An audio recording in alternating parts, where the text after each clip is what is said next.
at 6 p.m. Eastern Standard Time, April the 23rd, 2014. And you know Ron March is with us every Wednesday, simulcast with his show, The Ron March Show. And he's always giving us a lot of information here, very educational, very eye-opening. Let me see. Ron, are you there? Yes, I am. Yes, okay, I am, Bev. How are you today? Great, great. That's good. So what are we talking about today? Well, I would love to talk about corporate soul, S-O-L-E, which is a tool that is enslaving the earth. This is what everyone is fighting about across the earth, corporate soul. And I like to tap into it a little bit to try to bring everybody up on what's really happening to them. Okay. Now, before we get into the show, give them your email where they can send you your donation to help you with your research. My email address is Ron March Show, which would be what you're looking at me from right now. If you're online, you can see me right now on the internet, Ron March Show. My donations is right on my website. There is a donation button through PayPal that everyone needs to, when you go on there, you can see it. And if any donation from $1 to $100, whatever it may be, because what I do a lot of research. I do a lot of printing out of my materials for my schools. Our equipment, we try and upgrade as much as we can. Bev, you understand that, upgrade on the equipment? Yeah. Yeah. So whatever. And plus, if you go to my email address, which is ronmarchshow@yahoo.com, ronmarchshow@yahoo.com, you can send me an email if you are interested in any of the material that I may bring forth, and I can send you the documentation where you can find it.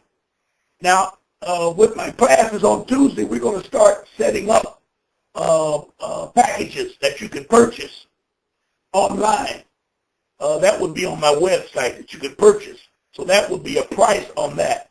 But if you need information and wanting to know more about what I'm talking about, number one, go to my website, ronmarchshow@yahoo.com, and send me an email. Ask me whatever you want. I'll send you what I have, and then we'll go from there.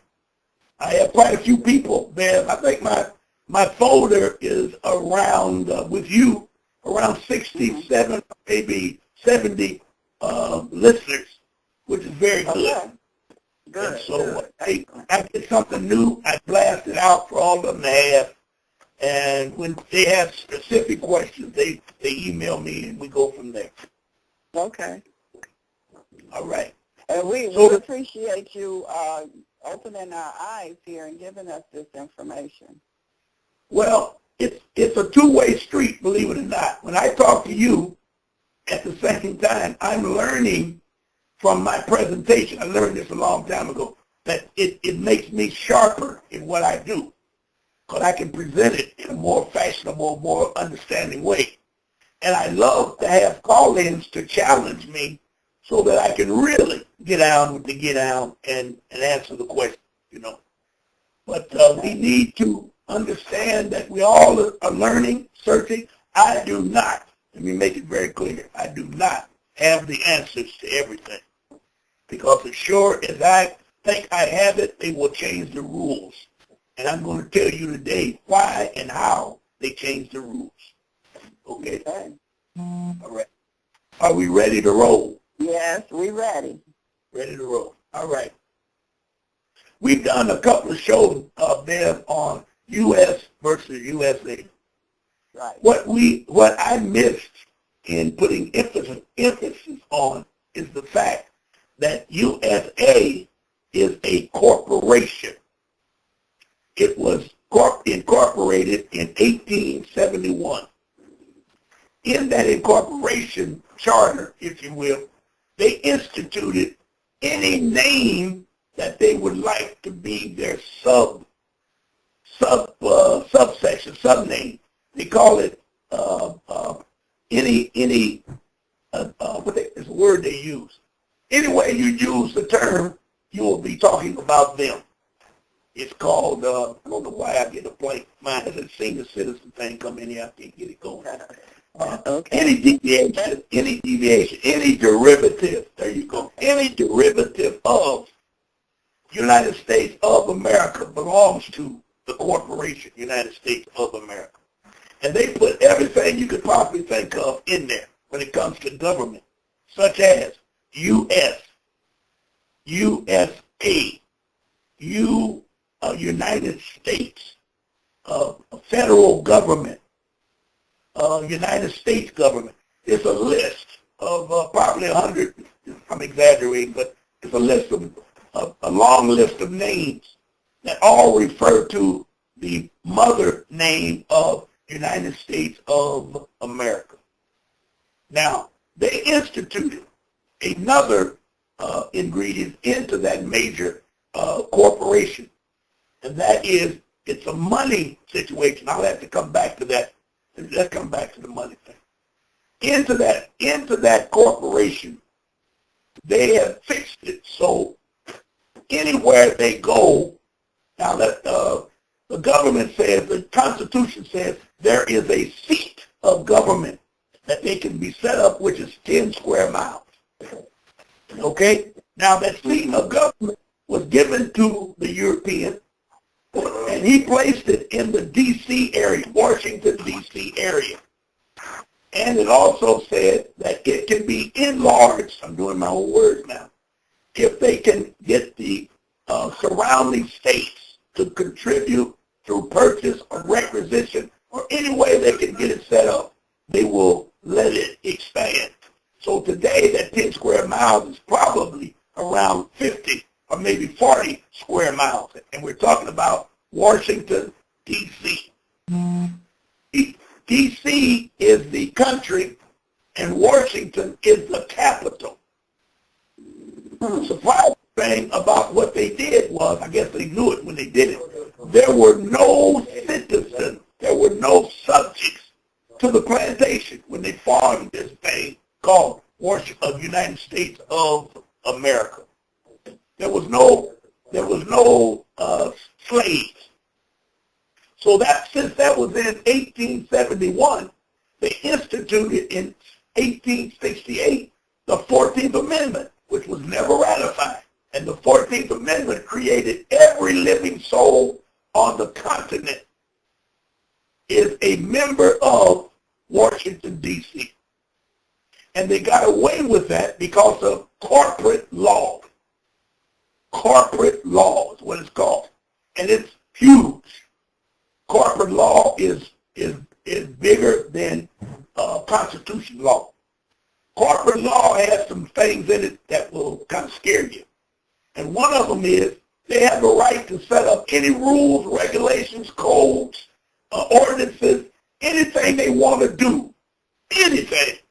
All they have to do is have the board of directors vote on it, and it becomes, I'm using the word loosely, law of the corporation.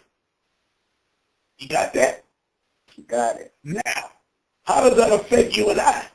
Well, in the last 10 years, there was a big push for privatization. And some said, yeah, we need it. Most said, no, we didn't. But they pushed privatization in, and once you privatize anything, any company, it becomes a corporation. That's what makes it privatized, because it's a corporation. Once you incorporate, once you privatize, you become a corporation. Now you got a major problem, because every entity of government today has been incorporated. Garbage collection, police department, law firm, city council, Everything, anything you can think of today has been incorporated. Now, you need to learn about corporate law. And I'm going to try and work with that a little bit. That's where that corporate soul comes from. Yeah. That means that the state of Michigan, in their articles of their Constitution, they submitted, and let me pop and see if I do have that with me tonight or this evening. They submitted a in their, oh, let me find it, please. Let me find it. And it's not there right now. Anyway, in the Michigan Constitution, they have where every organization, city, municipality, township, city, any form of government in the state of Michigan is a corporation. So Detroit, Michigan. And once you see the word OF, that's where the key is. OF, which means, for example, Wayne County of Wayne is a corporation, where Wayne County is not. They cannot incorporate Wayne County, but they can incorporate through the 1872 United States of America. They can incorporate a substation or section called County of Wayne, which is the corporation. You dig it? Okay. All right. So when you go further into the DPOA, of the Department of Officers or whatever it is, it's the Department of Police of Detroit. All of those OFs institutes the corporation. All right. So now, here we are. Dumb as a doornail, have no idea what I'm talking about. So they teach you in school that the first thing they teach everyone, authority rules. That's where democracy comes from.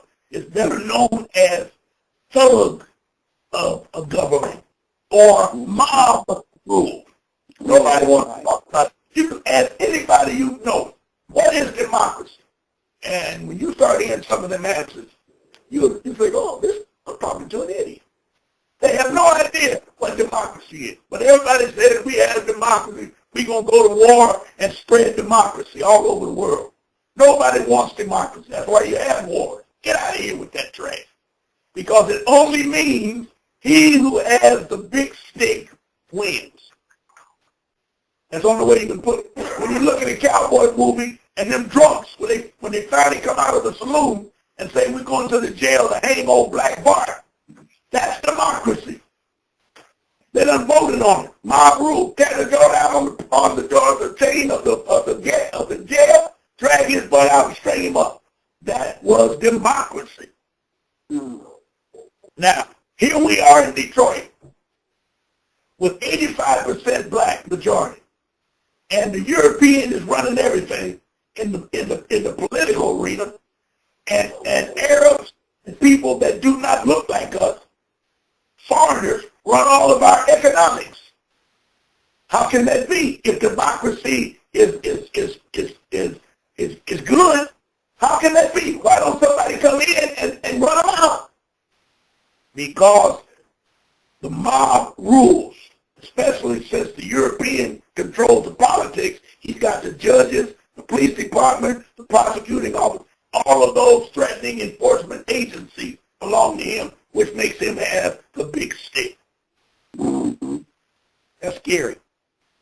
So now, all those people, all those activists and people that think that the judge is going to rule fairly on this bankruptcy thing in Detroit, they got to wake up. He cannot. They better wake up. He cannot rule that way because he is a member of the bar. The bar itself is a corporation. That corporation is owned. The name of the bar, where did they get bar from? Where did they get bar from? Bar comes from, turn it up. Bar comes from the word British. Let me turn it up a little bit. There we go. Bar comes from British accredited registry. That's what that means. So every enforcement agent, such as the judge and the prosecutor and all attorneys, they swear allegiance to the Queen of England because they're all esquires. And if you go to the first the article, Article 1, Section 10, Paragraph 17 says that the United States does not recognize, know my wording, does not recognize any title of nobility. So they ruled out all of that trash when they signed the Constitution. So in order for them to get around it, they set up a corporation known as the bar. And these rules that I'm quoting to you, they're only rules for the bar, not to us. But since we're ignorant of this knowledge, they make us think that you got to have an attorney when you go in court. And you do not. And when you ask the judge, well, why do I have to have an attorney? He's going to say to you, because attorney has license to practice law. And all you got to say is, show me yours and I'll show you mine. Mm-hmm. None of them have license. They have a membership card with a P number on it. A membership card with a P number on it. So the rules, let's go back to corporate law. Any corporation has a right to set up its government or its structure as it sees fit because it is a corporation. And they can use any derivative of the original name to have copyrights on anything that sounds like the original name. That's why they will tell you, if you go and open up a business and you want to call your business the Federal Barbershop, and you go downtown to register it, and they will tell you you cannot use that word federal because the corporation has a copyright on that word, which would be federal government, the federal. You dig it? Now, how does I know two companies that are federal, and I don't know how they get around it unless they are owned by Washington, D.C. So that's how you can tell. Now, you got to ask the question, how does that affect us? Well, it's simple. Once you understand what I'm saying to you, then you will say to yourself, I'm not in that corporation. I'm not in the judges what they call it, the judges union, where that judge comes from. I'm not in the bar association. I'm not a member of the police department. I'm not a member of the fire department. Just give you. So what does that say to you? Their rules and regulations, ordinances, statutes does not affect me.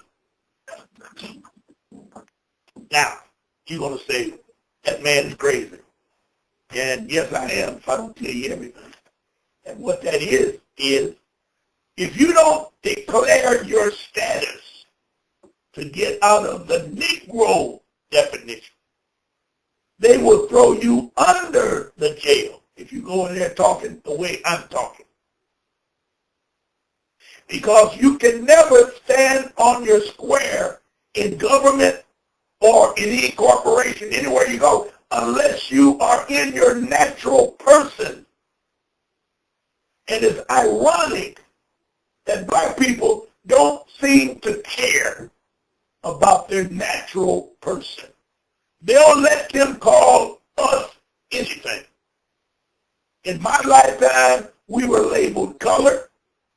We have been labeled black. We have been labeled Negro.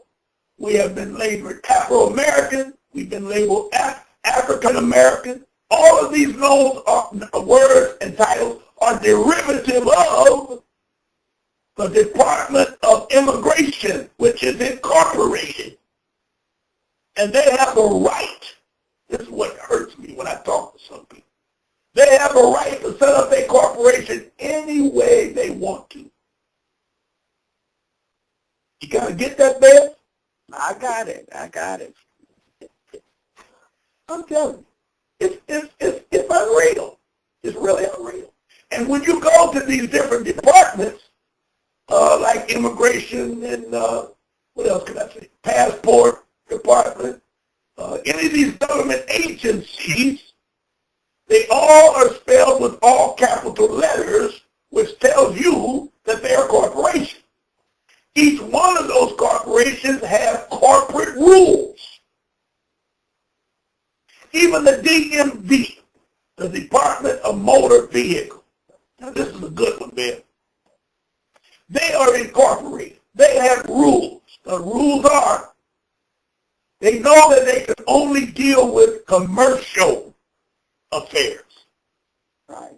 So they set up rules where they will give a vehicle a ticket for speeding or doing something on the highway. Well, how do you get hooked into their jurisdiction? By playing the word game. For example, you get stopped by the police of a corporation, which would be the police department. He has been trained to walk up to the car, you roll the window down, and he'll say to you, how are you today, young lady or young man? You were doing 50 in a 40. You were speeding. Now, out of your ignorance, you may say, well, I wasn't doing 50. I was doing about 41, a good buddy. You say, okay, we'll give you a ticket for 41. He's ready to go. He sucked you into their jurisdiction because you acknowledged that you were driving. And the only persons that drive are commercial persons. Truck drivers, bus drivers, semi-drivers, jitney drivers, cab drivers. These are the only persons that they can give a ticket to by law. But they use the color of law, make you think that they are a part of you by using the order or statute or law that you can only do 50 on the highway. They're not talking to you. They're talking to the commercial drivers. But when they trick you into their jurisdiction, you are trapped. Y'all need to learn this and change your language. Another trap. Okay, I won't give you a ticket. Let me check your record to see if you owe anybody. So they go back, check it through the machine, find out that you owe child support from your third wife or whatever. Oh, there's a warrant out for your arrest. Now, he's become now a judge, prosecutor, and executioner, because now he done took everything in his hand. Now he's going to tell you, I got to take you to jail. He cannot, by law, take you to jail. Number one, you were never driving. Number two, he does not have the warrant on his person. Number three, in addition to the warrant, the law says you must have a sworn affidavit under the penalty of perjury as what was in the warrant was true. And they never have it. And they take your butt to jail.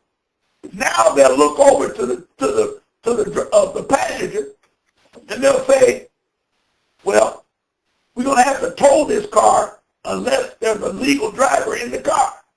Well, you way out in some no man's land, you put your hand up and say, well, I can drive. Let me check yours. Now, all of this is by coercion. He has really set up himself not only to be fired from the job, he has set himself up for a big, big, big lawsuit. So here he goes. He finds out that he has a warrant for something. They put him in the squad car to arrest him. The guy in the backseat, he owes child support. He knows he owes child support. He don't want to show nothing. So the guy tricked him by saying, don't show me your driver's license. Just show me some ID. So he go in there and get a credit card. Show him drop the credit card. Cop go back and run the credit card, and then they find out there's a warrant for his arrest and snatch his butt too. Now, all the crimes that were committed by the police officer. But the first crime was the driver of the vehicle to admit that he was a driver. He was traveling. He was not driving. He was traveling. And when he asked about the passenger, The traveler should have said, there is no passenger in my car. And he's going to say, well, what is that? He said, what's that over there by the door? He said, that's my guest. And by law, you have no right to even talk to him. And I'm not giving you permission to talk to him.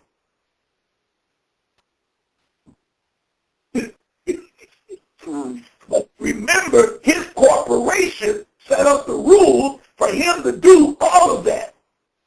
And then they train them how to do it so that they can make more money from you by trapping you into this hocus pocus trick bag. It's madness. Because the bottom line of the corporation is to make money. Yes, yes. And all police officers were hired by corporations. Remember, you have never voted or gave approval for any police officer to have a job. Right or wrong, Bill? Yeah, you're right. You have never voted yes or no for any chief of police to be chief of police. No. So where do they come from? They are appointed by the mayor. Now, you'll say, well, we voted for the mayor. No, you didn't. The corporations voted for the mayor. They don't care about the title, the number of votes. They put their money behind their mayor, their candidate. And once that candidate gets in, he must answer to the corporations. It's madness. Yeah. And nobody, no one will talk about it. You're hearing for the first time on Ron Mark's show. If you learn what I'm telling you and look into it, you could free yourself overnight. Because you could shut down the corporations and make them stop snatching you for money. Here's another one. This is a good one here. Let me bring this up. Police charged with theft of towed vehicles. Now, ain't that something? Did you have a contract with the tow truck company to move your car? No. Nothing works in the United States of America, in this lousy democracy. Nothing works unless it's by contract. And it has to be by contract because they are illegally creating a new government known as democracy. So in order to stay in tune with the original Constitution, they will say, we didn't make them do it, they signed and agreed to do it. So they're not violating the original Constitution. Do you see that, man? Yeah, that's why they have you signing everything. Yes, yes, yes, yes. Now, sometimes you don't have a choice but to sign. For example, you use your green dollar bill. You don't have a choice. You receive a Social Security check for longevity. You retired. You got Social Security cover. You didn't ask them to take that money out, and you could not stop them from taking that money out. That was what they called an adhesion contract. You didn't have a choice. See, you got to understand what contracts are and the different types of contracts. Two of the worst is the adhesion and the acquiescence contract. The acquiescence is the one that they get dummies with. Dummies, dummies, dummies. And I like to say that to make you mad. Because a dummy will not answer. If I say your name is Fred and you don't say nothing, then I put down Fred. That's a contract. Because you didn't say it was not Fred.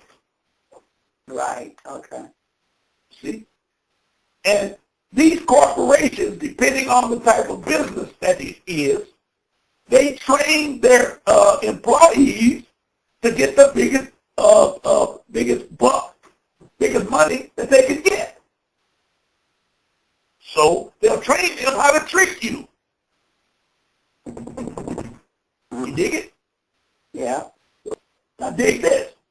Towing stealing your property without just compensation is a violation of your substantive rights in conjunction with Article 4 of the American Constitution of 1790 and 1791. If you go to Article 4, it will tell you that they cannot take anything from you without just compensation. But notice, when they take your car, you're in the hole. You lose your car, you got to pay for the storage, you got to pay for the toll. They can't do that, and they know it. So you need to go after the tow truck company immediately. You want him to know, if you pick that car up, you're stealing my automobile, and I will press charges against you. A lot of people don't know that anytime a tow truck company comes into your neighborhood to steal your car, or for not making payments, they're supposed to go to the local precinct and fill out paperwork and get a toll number. They don't stop doing that because people don't know. So why keep doing it? It's a waste of time, waste of paper, and a waste of police officers standing there taking that kind of stuff. So they call up a tow truck company, he goes straight to the address and snatches the car, 3 o'clock in the morning. Right, when you sleep. Yes. And sometimes if you go outside and hear it, there'll be a police car cruising the area for no reason. But that means that guy that pulled the car went and told the police he got a number, so that number tells the police officers that he's going to pull it between 1 and 2 o'clock a.m. so anybody in that area swing up in there to protect him, because they're going to beat his butt for stealing the car.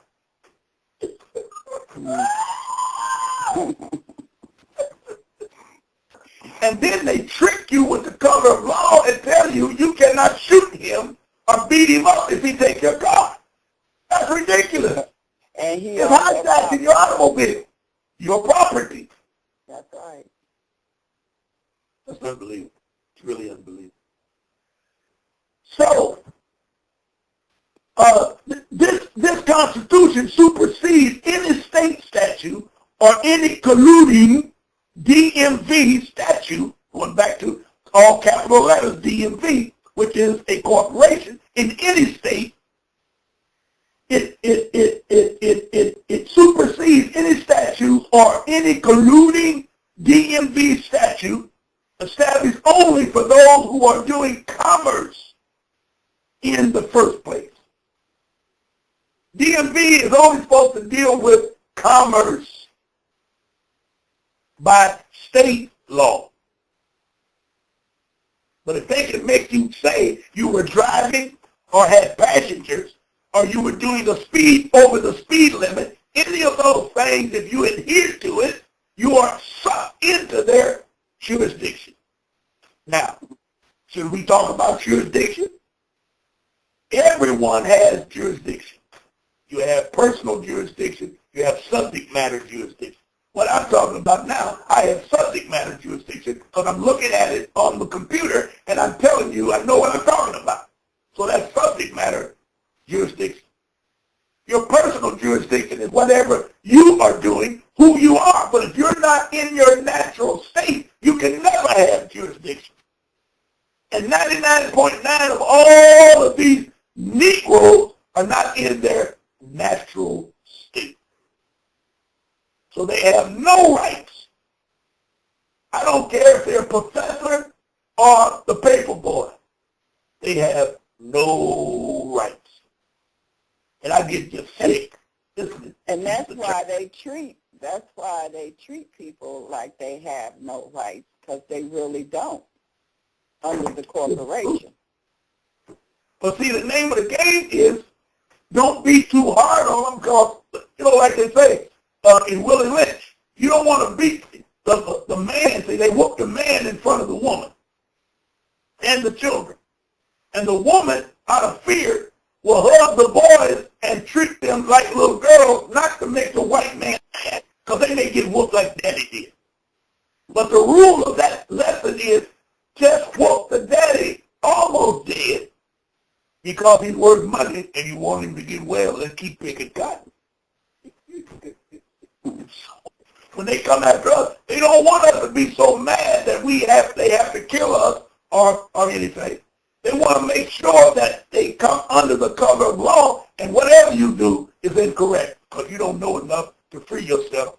So they'll charge you with another charge that you hit the police officer or something. I heard a state police officer say to a friend of mine that he's on every Saturday, and anytime they have to patrol the inner city of Detroit, this was back in the day, about 1980, he said that he eats, his breath smell like cayenne poop, dog poop. I mean, he was bad. When he come in the front door, we could smell it when he came in the front door. He went over and got a pop and come by us. And I called him. I said, brother, your breath is cutting up. He came back and said, yeah, because I'm working in the community today. And anytime I see some person I dislike, I get up close and let him smell it. And when he smells his breath, he will touch me by instinct to get back. And then I can charge him with assault. What? Unbelievable. I ain't lying. Abe, if I call Abe right now, he'll tell you the same story. We looked at each other and said, man, we don't have a chance. This is a black dude. And why you started that? They all got breath smell like cayenne horse manure. So they can get in your face, and when you touch them, you know, that's the instinct. Whoa! And when you touch them, they can charge you with assault. Handcuff, boom, take you to jail for assault. You know, we in big trouble, okay? And we got to understand corporations, corporate soul, because everything, and I'm going to read you, next hour, we're going to go into a tremendous law that deals with this. But anyway, let's deal with this towing this car with. DMV statute is established only for those who are doing commerce in the first place. That means driving statutes are for those who are driving or drivers, as opposed to travelers or traveling. See how close that stuff is? Yeah. And most people won't even recognize it. Because, you know, the Masons used to always brag they could get along with police officers. They knew how to handle it back in the day. Oh, yes, and our cops is the best thing. Oh, they just smile and just get in the grin. And all they would say to the cop was, I'm a traveling man. And you know, everybody done heard that. All the Masons say it, I'm a traveling man. All they're doing is giving the cop a signal that I'm not driving, I'm traveling. So the cop say, go ahead, have a good day, and keep rolling. Mason turn around and say, see what I told you? They do that because I'm a Mason. You need to join so you can get along with police officers. Yeah. When I found out what they were doing, you know, I exposed it, like I'm exposing it now. But that's what they say. And I know there's some Masons out there. They probably smiling with their head down right now. Put their head up. You probably smiling right now because you know I'm right on the money. I'm a traveling man. They all learn that in first degree. They learn that in first degree. No police officer will ever stop them.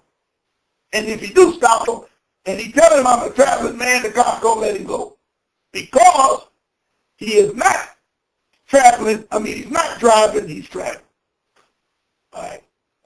That means boom, boom, boom. However, since the people have not known this, as they suffer from the lack of knowledge, what I just said, and have allowed these types of infractions, it becomes very lucrative for other citizens to rob the people of their liberties. And you got some robbers out there that think they're doing the right thing. Some of those cops, especially them blackies, they think they're doing the right thing. But remember what I said. The North Carolina police, I don't think I got that far yet, but the North Carolina police, DMV, told the police officers, take all of your personal assets out of your name and put it in somebody else's name because lawsuits is coming, getting in your butt. I got that right here too. Okay? This is good today, real good. I can feel everybody out there listening. I'm laying up at the street and looking, that's right. Check it out. I can't give you something you can't deal with. All right, here we go. Thus they devise colluding plans disguised as law. They devise these plans and disguise them as law that seem to be complex on the surface. It ain't complex. With that, they not only confiscate your property under statutes that are not law, they establish a daily charge for storage of your property and a certain time frame, usually 21 days, to pay to get your property out of the tow pile. All of this was done in the violating spirit and intent of theft in the first place, in the first degree, theft in the first degree, meaning it was an intent. Because the cop will call the tow company. The cop says, you got a beef, take it to the judge. The judge knows the code. When he sees it, he tells you got to pay to get the car out. Now they're going to do a traffic check on you to see if you owe tickets. They're going to see if you owe child support. They're going to see if the car is a legal vehicle because they got the number. All three of those instances are colluding to ditch it, which means they're violating your 13th Amendment, which says involuntary servitude. They're creating a debt for you that you don't deserve. Never should have. That's a violation of your constitutional 13th Amendment, known as no slavery or involuntary servitude. You know, I should have been a lawyer. If I would have shot me. But not the lawyer with the Esquire. I should be there's another lawyer you can be. We're studying that right now.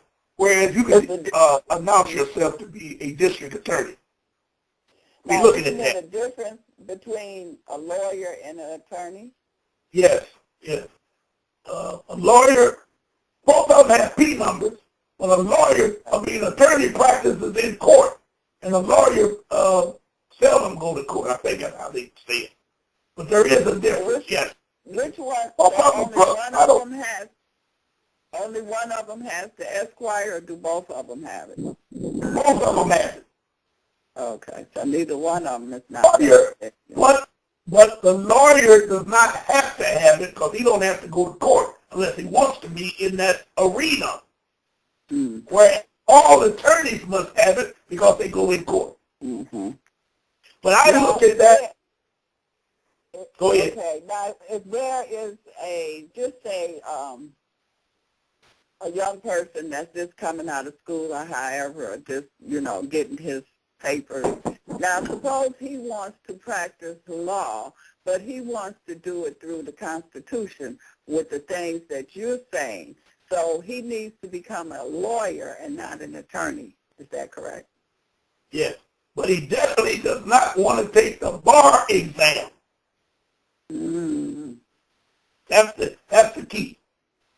You do not take the bar exam. You can go to law school. I can go to law school all day. But once they find out, I know a couple of guys that did go to law school, and they begin to bar them out of court because they know too much, and they just run. You dig? So they were ever more. They were just smart alecks for dummies. They couldn't pass the bar, but they knew enough about law, and they are enemies of the courts. So they can get jobs downtown. A lot of them get jobs downtown to keep them from defending people in court or helping people, if you will. See what I'm saying? Right. Yeah. But my position on a lawyer and attorney, both of them are crooks. I don't give a damn what they need. I look at both of them crooks. So I don't want to differentiate between one is this and one is that. That's what I do.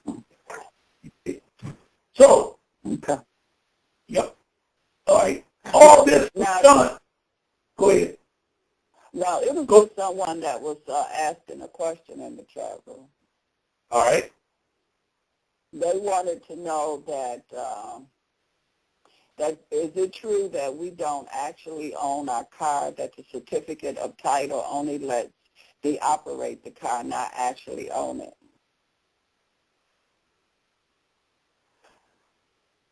I'm trying to find out a way. Yeah, I know the answer. I'm trying to find out a good way of doing it. I don't know any good way of doing it.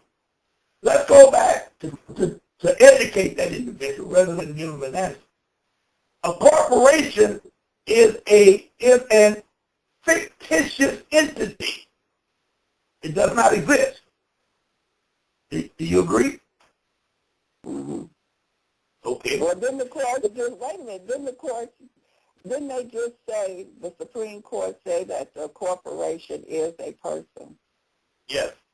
Because the Supreme Court is a corporation, and I said earlier, they can do anything they want to do. See how tricky it is? Now listen, the Sixth Amendment of the Constitution says you have a right to face your accuser. Am I right? Mm-hmm. Okay. How can you face your accuser if it's Sears and Roebuck? That old dumb judge gonna look at you and say, "You think Sears and Roebuck gonna come in here?" Yeah, if they brought charges against me, they, by law, by constitutional law, by common law, they're supposed to be right here, not this law that I ain't never seen before. Well, he's representing. I don't want the representative. He is not the person that has the information of the account. He does not know what went on between Sears and Roebuck and myself. Well, I said, well, I paid the bill off. Now, let's work with that. And I lost the receipt. Now, prove it. You come back and prove that I owe him whatever you say I owe him. Just as mad as he want to be now. Mm-hmm. So, if the Sixth Amendment says you have a right to face your accuser, and your question from the chat room was, what was the question again? It was, do you really basically, okay, let's see. Yep. Is it not true that we don't actually own our car? The certificate of title only lets me operate the car, not actually own it. Yes. But see, I went to the corporation to try to show him they cannot own, any corporation cannot own anything because they don't exist. So what they have to do is come up with some type of fictitious title and or ownership of the vehicle because they steal the vehicle through your registration. You agree to give them the vehicle when you sign the registration because you create a contract when you sign the registration. So they have a right to take the vehicle, but since they in good faith, they say you can use it, and then you're going to pay me rent every month as a car note. And you agreed to it because you made those signatures. All of it by contract. So the answer to him is no. No corporation or you don't own anything. You meaning the guy that whoever told you in the chat room. No, he can't own nothing. However, if he knows how to sign his name, he can own anything he wants. We'll talk about that. Yeah. Betty, you know the answer to that. Yeah. Now, wait a minute. They asking also, what about a paralegal? Now, you're saying that the attorney is no good, the lawyer is no good. What about a paralegal? The best friend you could ever have is a paralegal. Because no lawyer can do what he do if he don't have a super-duper paralegal to keep him on track. He only goes to college to learn procedures. That's how he gets you in court, by doing little tricky procedures. But when it comes to law, he has to go to the paralegal to pull it up. Let me know what to say when I go to court tomorrow. All lawyers have a super-duper paralegal who probably has some little sub-paralegals that work for her or him so that they can keep the lawyer straight. Mm. And that person says that why she has to be a he. Well, tell her I'm sorry. I'm just running my mouth. I ain't got nothing against a woman I love. I didn't need to do that, sister, whoever you are. Do that. Yep. Now, when you said, Bev, that the Supreme Court ruled that all corporations are human, that was the best ruling that they could ever give. Why? So now when you go to court, you don't have to look at the lawyer. Just tell the judge, where is that human Sugar over. Where's that human? Osco drugs or whatever you up there get. Bring that human in here. Let's say I'm dog. I want to put him on the stand and cross-examine him. Everybody went to Nashville screaming. Oh, we were all here in trouble. That made a corporation of humans. That was the best movie they ever made. Now, so for everybody out there, go ahead. So that person, the corporation, can't send representatives? No. Come on, man. The representative has not been injured. The corporation was injured, so they say. So to be a representative, that means that you are not it's called a Federal Procedure 17, a ramification of commencement. And that means that a representative is a phony. He cannot be in the chain of command or chain of charges because he was never injured. He is a third-party debt collector or a third-party injured person. And third-party persons have no. Where's the guy? All right, let's go with that there. So you in court, and everything is going against you. So you ask the judge, where's Sears? The judge tell you something stupid, like Sears can't show up. So you say to the judge, well, I don't have a contract with Sears. Sears is a damn lie. I don't have a contract with Sears. Now, so the lawyer is going to come up with a bill of service or bill where you were making payments. And you say, yes, that's true. But I was only making payments because I was an idiot. Once I found out, I paid for it. When I signed, I gave them money. He owes me money. You really got him now. Because when I signed the original contract, which he don't have, and if you think I'm lying, tell him to bring the contract in. When I signed the original contract, my signature paid for the goods. And today, since there's no money, they can only use paper. You got to get it. Mm-hmm. That's some business stuff. But it's real. So now you bring charges against that lawyer for getting into your commercial affairs, and if he ever sends you a letter to come to court, that's mail fraud, because he ain't a true party of interest. He's talking about he represents somebody. I don't know him. I don't have a contract with him. Now, if he says he's working for, here's another attack. If he says he's representing Sears, you say, okay, I agree.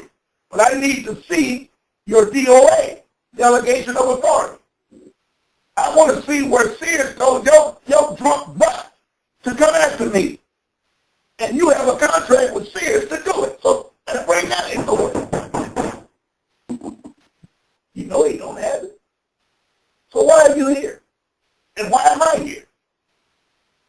You see what I'm saying?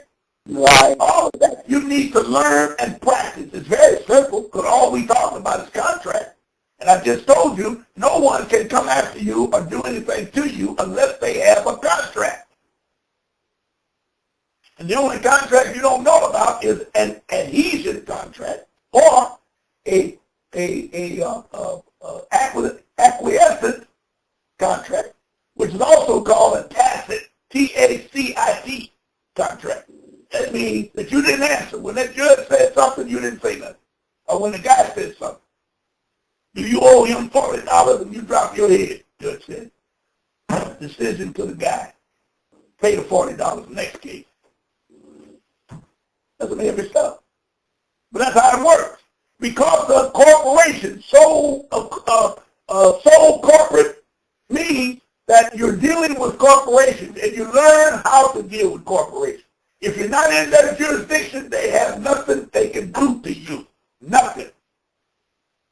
But they have trick ways to make you get into their jurisdiction. You dig it? Because first thing they're going to say, you're in Sears' jurisdiction because you made payments. And I'll say, yes. Now I'm going to bring up fraud. There's no statute of limitation on fraud. So I'm going to say now, Sears tricked me and told me I owed them when I did not. So now I'm suing Sears for conversion fraud. What does that mean? That I was making payments for goods that I never received. They're going to say, what are you talking about? I'm going to say, I paid for it when I bought it. Now I'm making payments. What am I making payments for? So those are goods. It's something that they owe me, and they never gave it to me. They made me believe that I was still paying for the piece that I already had. Man, you know, you're getting this stuff. I can feel your head. It's just, I know you're getting it. I mean, you have to just scratch your head on this. It's like, wow.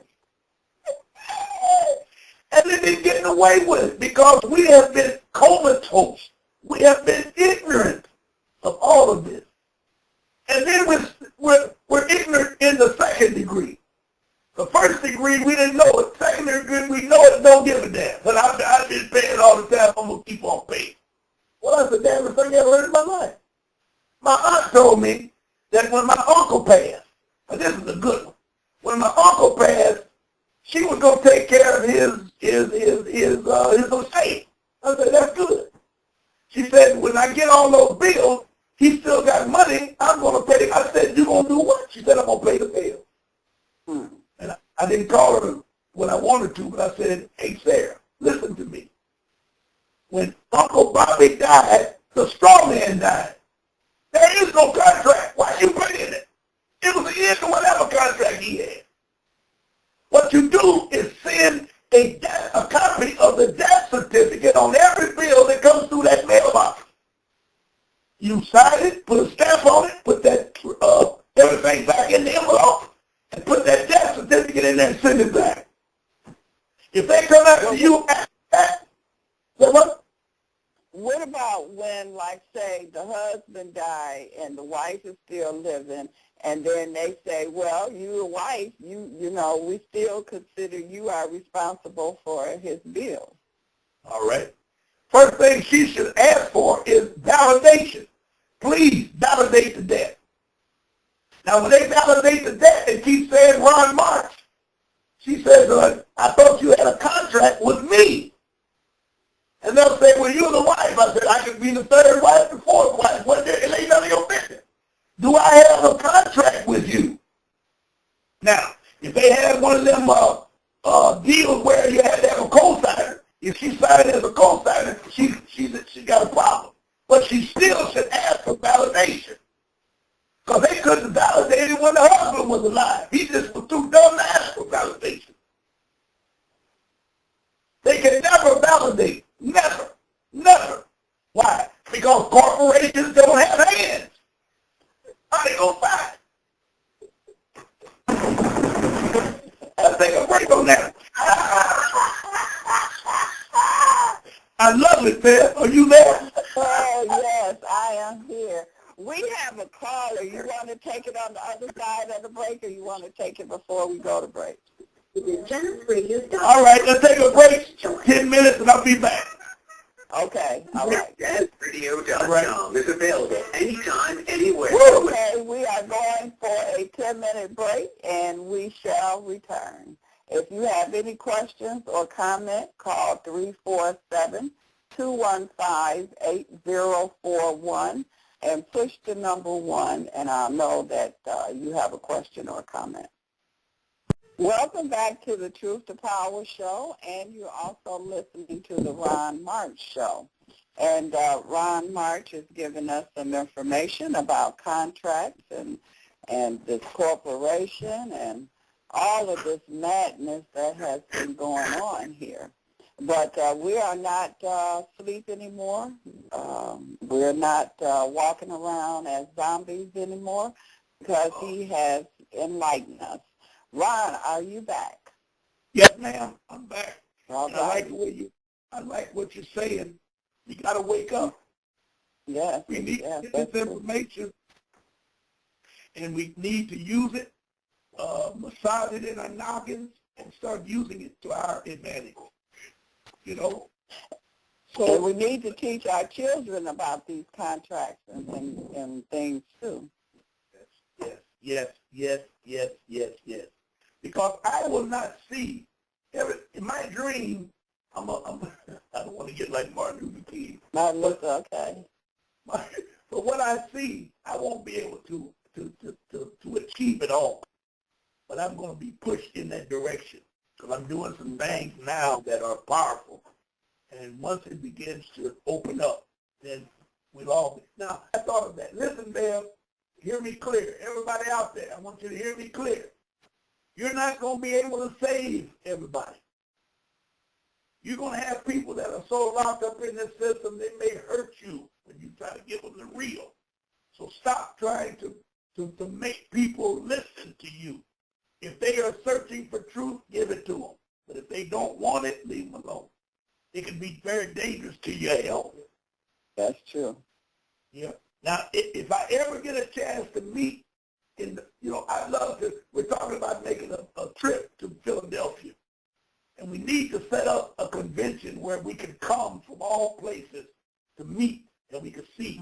And then we can lay certain things out that we can't say on the air that could help everybody. We need to do that.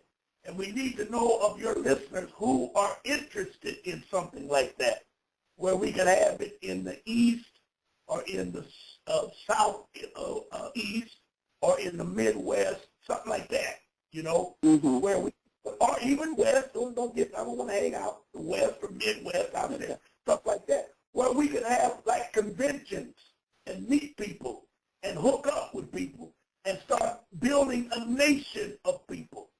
We need to do that because everybody is not going to make it.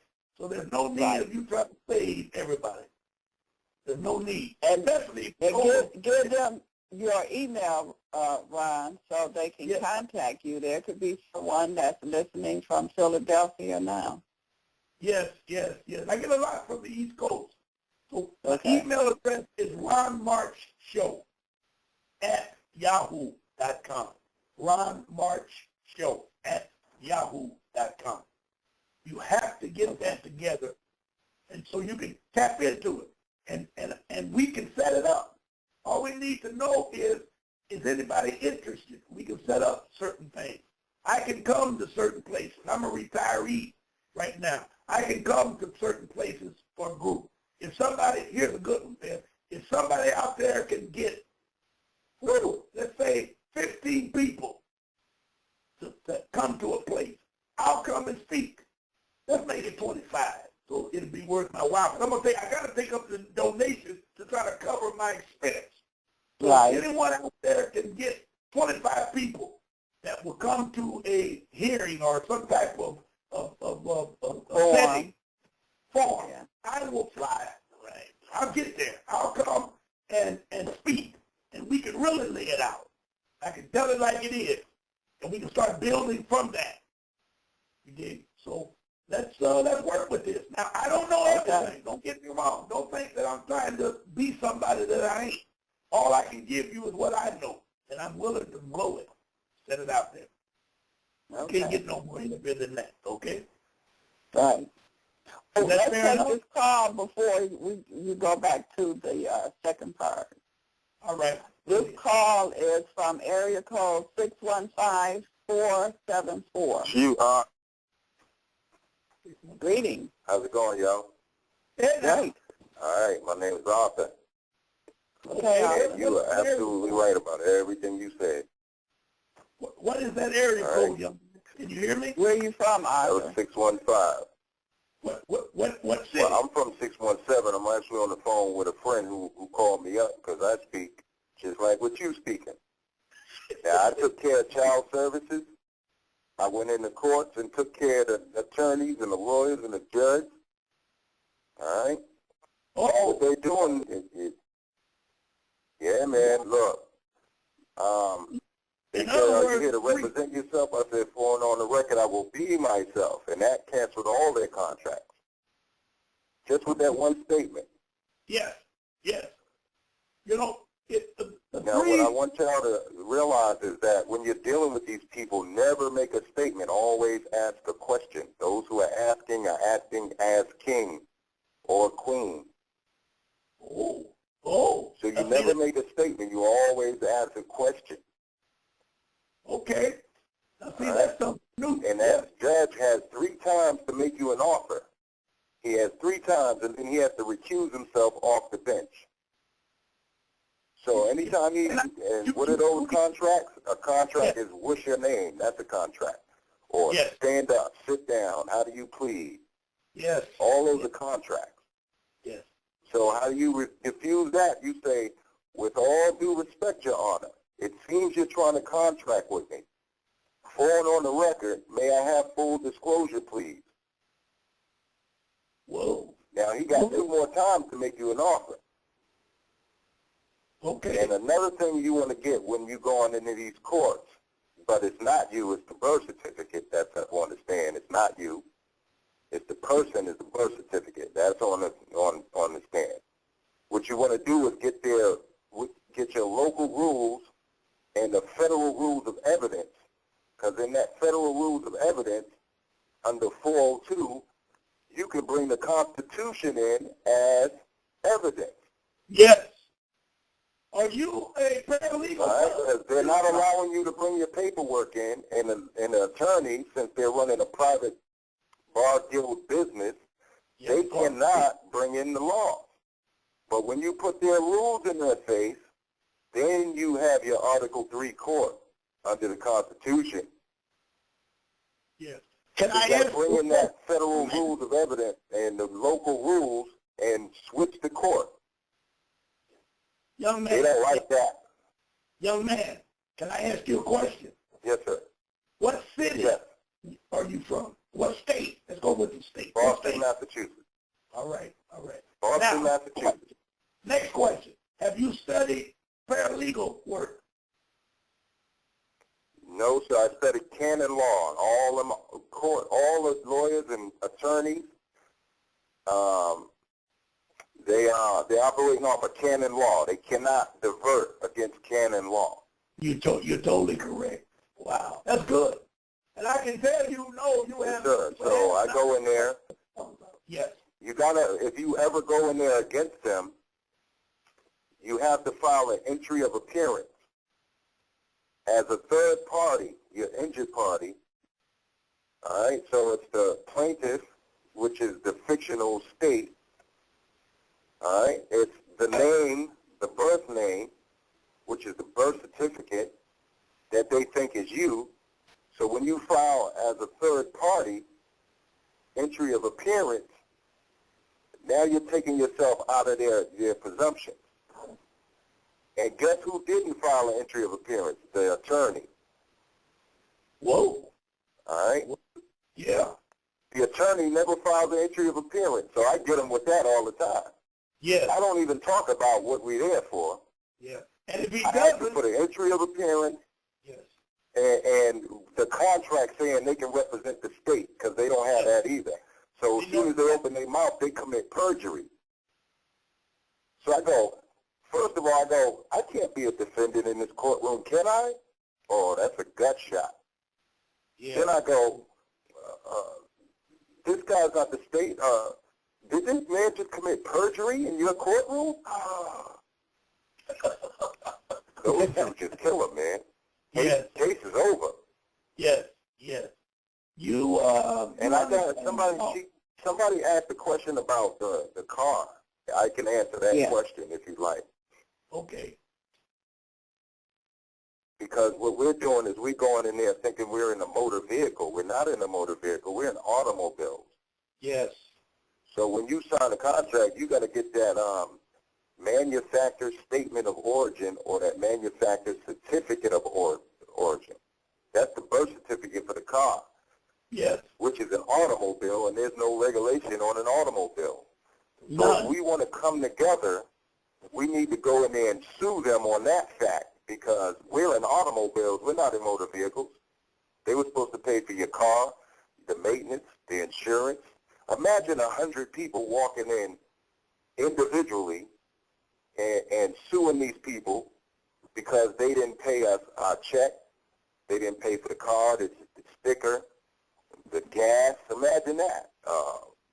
The insurance, they were supposed to pay all of that. Yes. Can you send me your we email? think we in a motor vehicle. Hold on, we in automobiles. Yeah.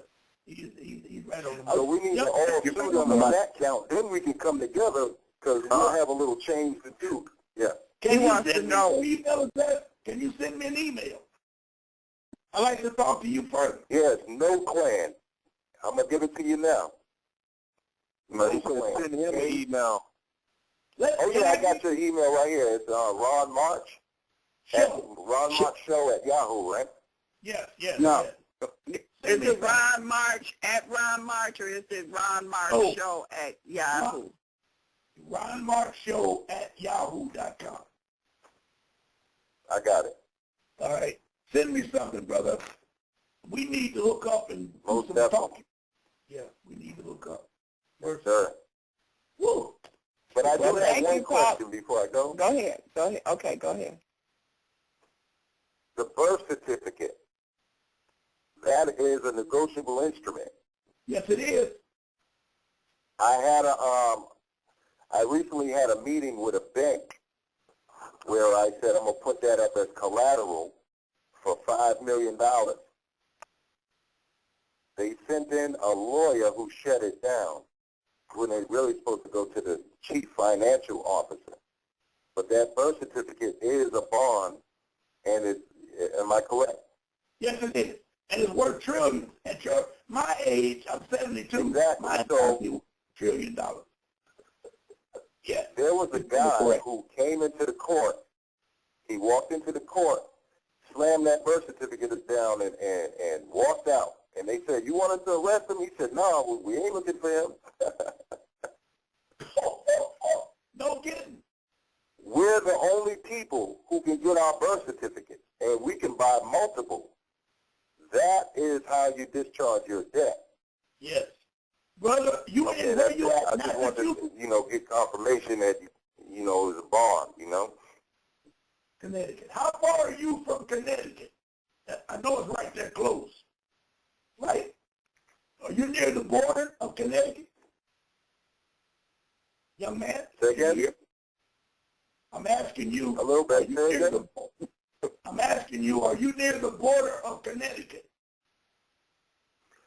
I'm not near the border. I'm right in Boston, right downtown. Okay. I go to Connecticut. My nephew lives in Connecticut. And I'm thinking about making a trip to Connecticut. And I would love to drive to Boston to check you out. Oh, most definitely. Yeah, I understand. Oh, yeah. Connecticut just got constituted with the common law grand jury, and so is Massachusetts. Yes, they sure are. Yep.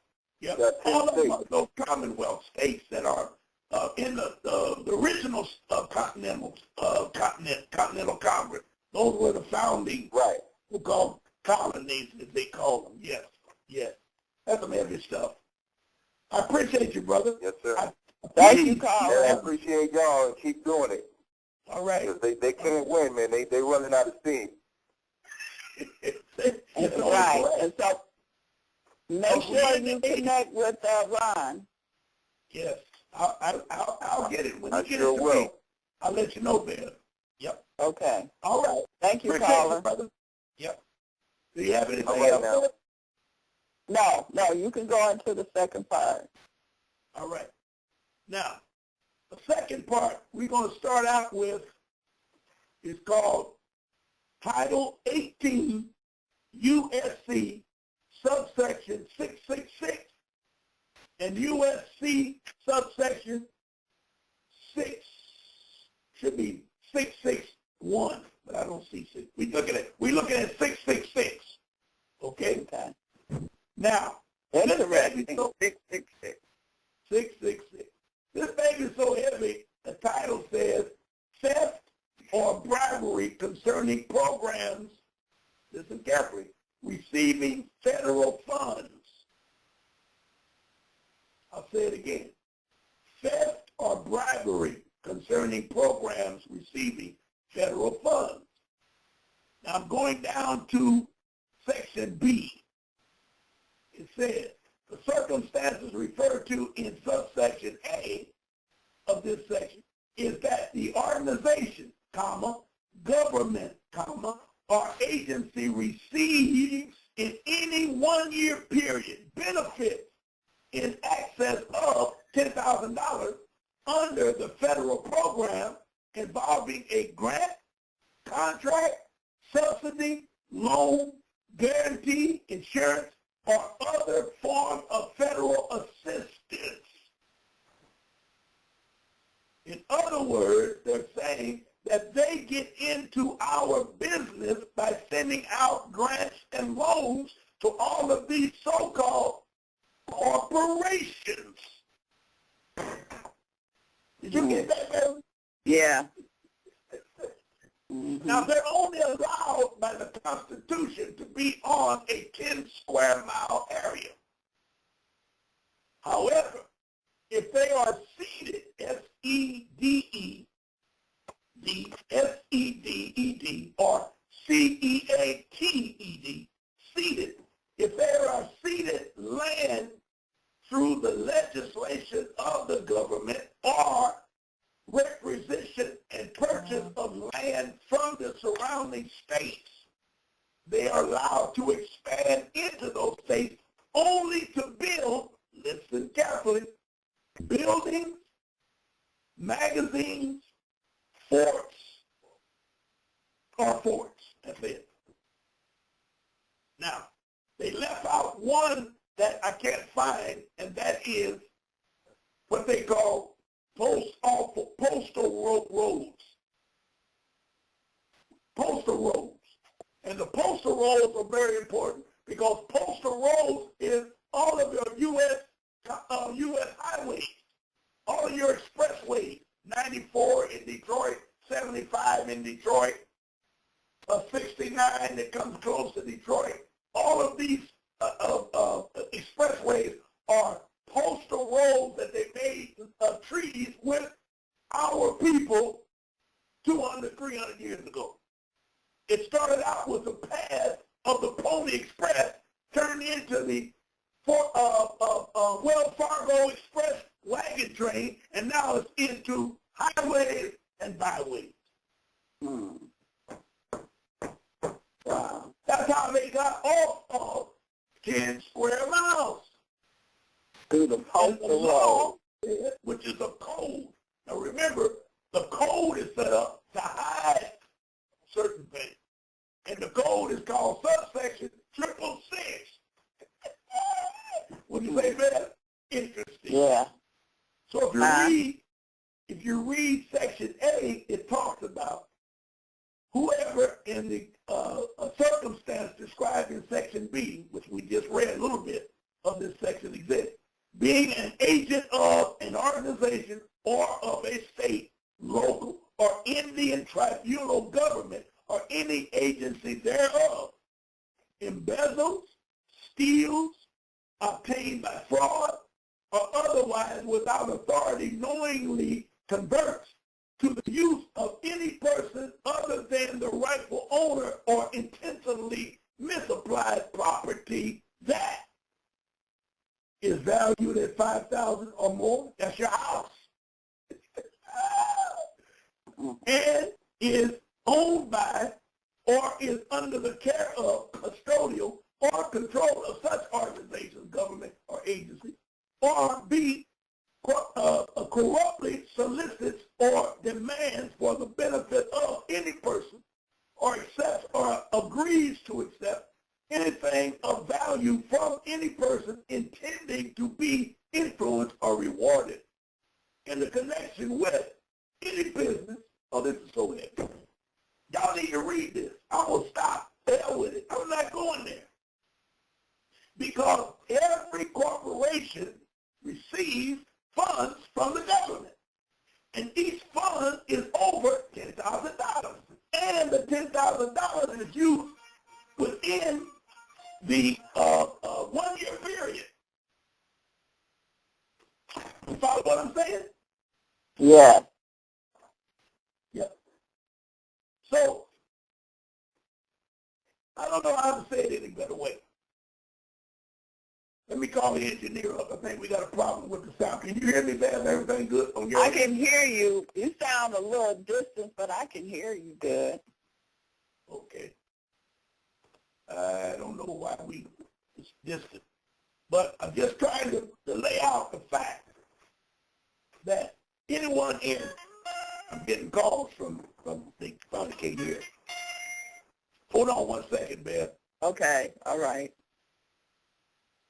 Well, you can contact Ron March at ronmarchshow@yahoo.com.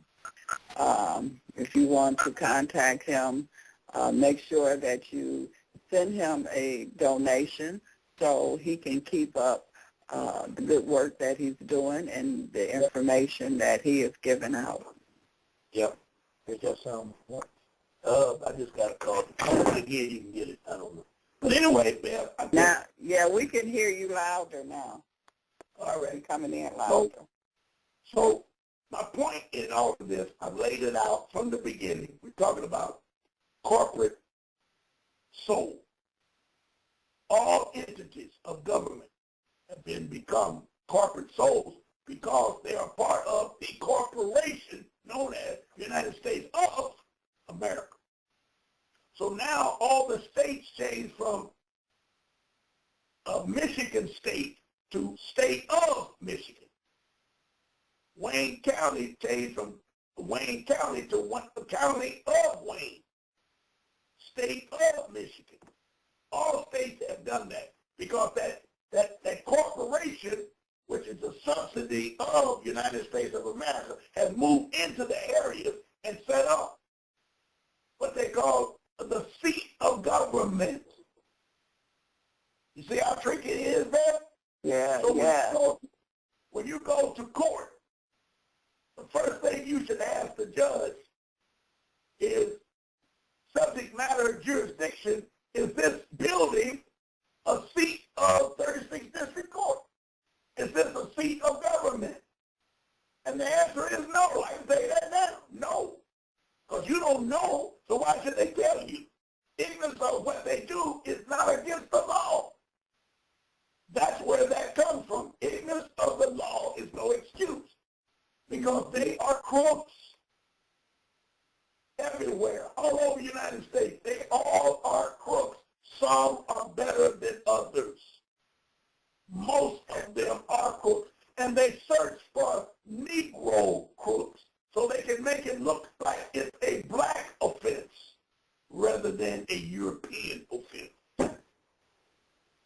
This is madness. So do we have a government since the governments have all turned into corporations?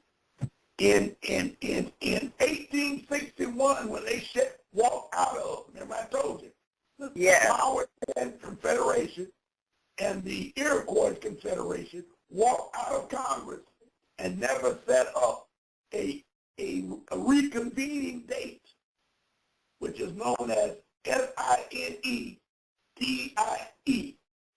Sine Day. Best I can pronounce it, Sine Day.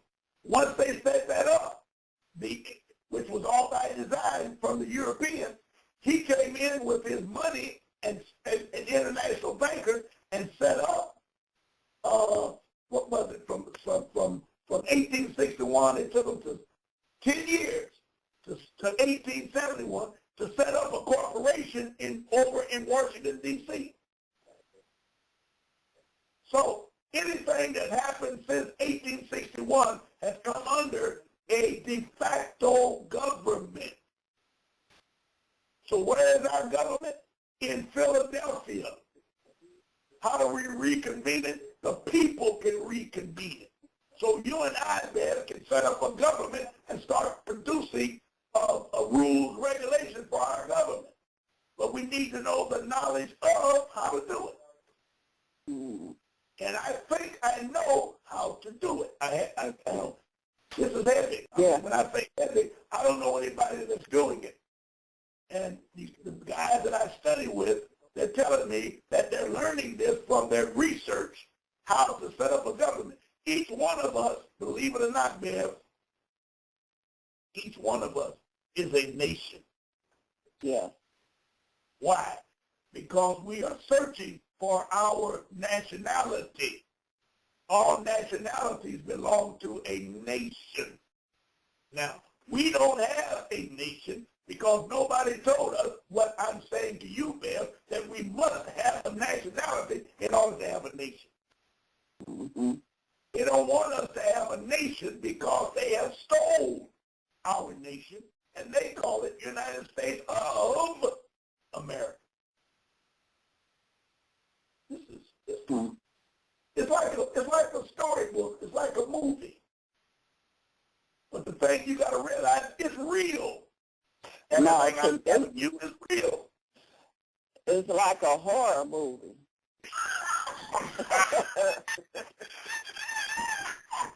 But man, now that you know it's not a horror movie. What was horror? When they called you and told you they're gonna turn off your lights. Yeah. That was the horror. Yeah. But now that you know that corporation is doing it, and you have a contract with DTE. So now the question is, and I told you we're gonna talk about it, how did you get out of a contract that you had no knowledge of when you signed it? The law says that's called fraud. In other words, you signed up. You didn't know that, number one, they were going to combine the gas and the lights into one. Now, somebody sued them, so I heard, I don't know this to be true, if you owe $5,000, well, let's say $2,000 in lights and gas bill, and they said they're going to turn it off, I heard they ask you, which one do you want to turn off? I don't know if that's true, but I heard this. Because everything they've done up to that point has been illegal. Number one, you own all utilities. We own the utilities. Every time you get a bill, it's called a payment coupon. They are paying you for using your utility. Yeah. And they telling you right to your face. So when you go in and try to deal with it, they tell you, well, they don't tell you this, but they say to themselves, they're not doing it right, so tell them we're not prepared to deal with it at this time. We're not prepared to deal with your request at this time. So they're not saying no. They're just saying that what you submitted is not what you should submit. It's not legal I hate to use that word legal. It's not proper. It's not in order what you presented. You understand? Right. And they're shutting off people's stuff. We got babies killed in the wintertime, frozen there, burned up, sitting by. All of that. We should charge them for that. Murder. That's murder.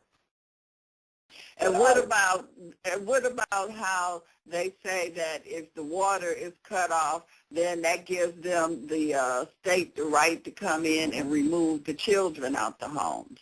What kind of crap is that? Wow. Now you need to ask what rule, regulation, who comes in? So let's say the children, whatever they call Child Protection Agency. Okay. Now you want to ask, I don't have a contract with you. Get off my porch. You see what I'm saying? Mm-hmm. They got to back up. Now, if they tell you there is a contract somewhere, you signed something. And see, this is what you just said. I can see that. Listen to me carefully. I can see that happening to a welfare recipient. They don't call them welfare no more, whatever they call them. One that receives help. Let's call them recipients. Those recipients sign paperwork to get that check. Am I right? Yes. They don't know what they're signing. They may be signing a contract which is hidden that they don't see, call it an adhesion contract, that they have a right to protect their children in that house. Now, here you are, working every day, reading on the news that they came in and took the children because of water, and here you go spreading it. They didn't do everything to black people. How did they get away with that? Oh, color of law, they did it because the rules of the Corporation of Child Care says, and they don't have to put this in print, says from their board of directors that the children must be protected. Water is one of the protections of children. Heat, lights, food, all of those are protections of people. We're giving you money to pay for this. So you happy as old CC cat. So now you got 12 kids, you're getting a $1,200 check every month. You in the street boogaloo. You ain't paid now water bill. Here they come cut it off. Now you screaming, getting on TV. They cut all my stuff. They're going to blow that all over TV. You see what I'm saying? And you see it. You don't know what happened. But I can guarantee you there was a contract somewhere that person signed.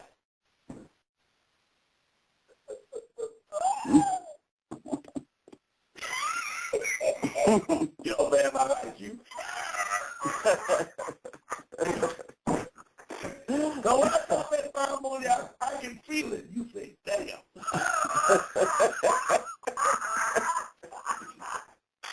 I love it. I love it. I'm telling you. It's something else. Yes, it is. You know, all I can do is give it up. I know, and I think, and I feel. So I give it up. Yeah. So y'all need to get it while I'm here. I ain't going to be here forever. I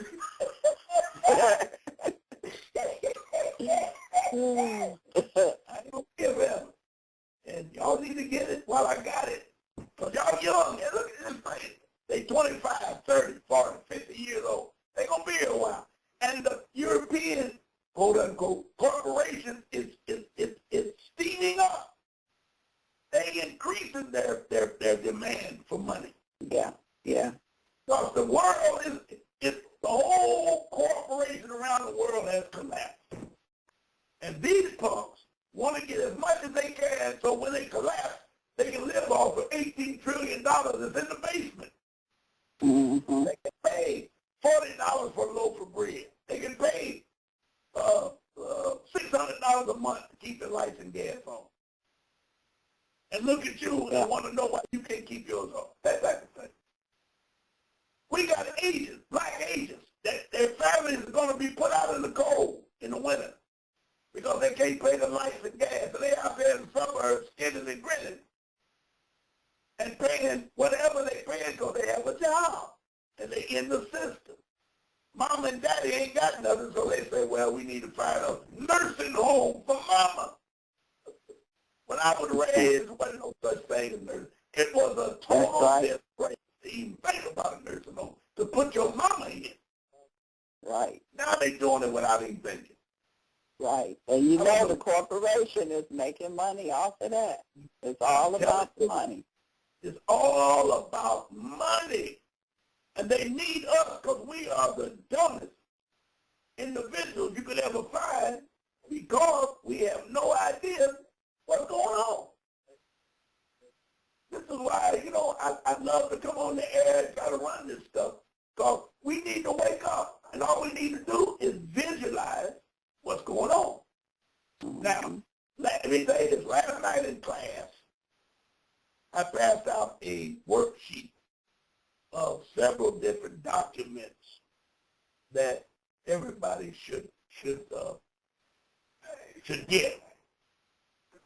And on the documents they had things like how many has ever heard of the Iroquois Confederation? No, Iroquois Constitution. Hello, everybody. How many has heard of what is it? Peace and Friendship. How many has heard of Peace and Friendship Treaty of 1787? How many has heard of the Articles of Confederation of 1787? See what I'm saying? All of these rules is what we need. Article 4 of the, I think, but it might be Article 6. I don't have it in front of me. Article 6 of the Constitution says that the United States must honor, let's still be careful, all treaties, contracts, of any institution that was signed and agreed upon prior to 1776. Those are the rules that we need to learn, because that's what protects us as black people. Next week, Beverly, we're gonna do a meeting. We're gonna do a show on that. I'm gonna bring that out. So everything that was before 1776. Yes, that was agreed upon. Now remember that all of the agreements prior to was more to more, not European. The only time the European came involved was in 1789 and 1790 when he signed the contract. Notice the words. He signed the contract known as the Constitution with the Moors. You got it? Say that again. So, what? Say that year again. 1789 and 1790 were the years that they signed the treaty, not treaty, contract with the Moors. Now, I'm saying that to say, and we'll talk about it next week, I'll say that to say that the Constitution has nothing to do with the Moors other than Article 6. And what does Article 6 say? All rules, regulations, and treaties that were signed prior to 1776 must be adhered to by the United States, which is the law of the land. I will read it to you word by word next week. Article 6. Article 6. Now, I think law of the land. Yes. You know what? I may have that baby right here. Yeah. Article 6. If I got it, I'm going to read it to you right now, Bill. Okay. Article 2. Past 3. No, what's going on there at all? Who's that country brother? Dion? Oh, okay. Okay, I'm looking at it. That's Article 4. I got that one. I'm going to 6. 5, 6. All right, listen, Bev. Are you there? Mm-hmm. I'm here. Article 6 of the Constitution, which is the Bill of Rights. All debts, contracted, and engagement entered before the adoption of the Constitution shall be as valid against the United States under this Constitution as under the Confederation. But this Constitution and the laws of the United States, which shall be made in pursuant thereof, all treaties made or which shall be made under the authority of the United States shall be the supreme law of the land. And the judges in every state shall be bound thereby. Anything in the Constitution or laws of any state to the contrary notwithstanding, period. The senators and representatives before mentioned are the members of the several different states. It's going into something different. I'm going to break that down next week, and we're going to go from there to let you know that you need to learn where are these treaties, constitutions. Are you there? I'm here. Bill? We can hear you. All right. We can hear you. All right. When I get phone calls on the phone, it clicks, and I thought maybe you'd go. Okay. Here's another one. All right, forget it. All right. I'm going to talk next week about all of the treaties that are out there that we have not studied the idea of. So let me give you one. I got one with me today that will let you know what's up. Here we go. Hold on. Here we go. We got a, where you at, buddy? Here we go. All right. Now, here's an example, Bev, of what we're going to deal with next week. The Articles of Confederation, which is an agreement that the United States of America signed with the Moors that's in the Constitution. You got it? Yeah. Here we go. the better to secure and perpetrate mutual friendship and intercourse among the people of the different states of this union, the free inhabitants of each of these states, paupers, vagabonds, and fugitives, from justice accepted, shall be entitled to all the privileges and immunities of free citizens of the several states. Now here we go. And the people of each state shall have free ingress and regress to and from any state. Now, you need to look up ingress, I-N-G-R-E-S-S, and then look up regress, R-E-G-R-E-S-S. That means you have a right to move from state to state or within the state and not be prohibited by any rules, regulations, or authority of the state, which means you don't need a driver's license. That's a prohibitor. You don't need plates. That's a prohibitor. You don't need insurance. That's a prohibitor. You don't need registration. That's a prohibitor. Hello? I'm hearing you.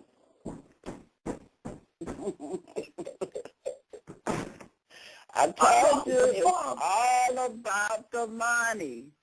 Yes. Wow. All of that is put in place so they can get the money. Yes.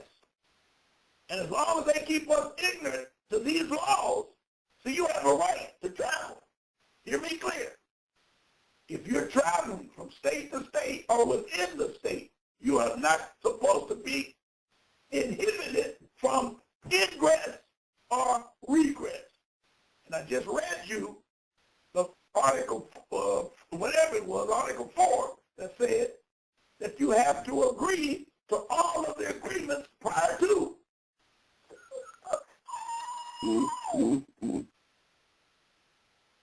Now, somebody's going to call up and say to you, well, they ain't going to listen, they ain't going to listen. Hang up on that chump. Whoever it is, hang up on. I'm giving you the law. I'm giving you the rules. I'm giving you the constitutional right to do everything that I'm telling you. And you're going to call up and ask me some old left-handed, crazy-ass question. Oh, they ain't going to agree. No, man, because you're a punk. You're a citizen.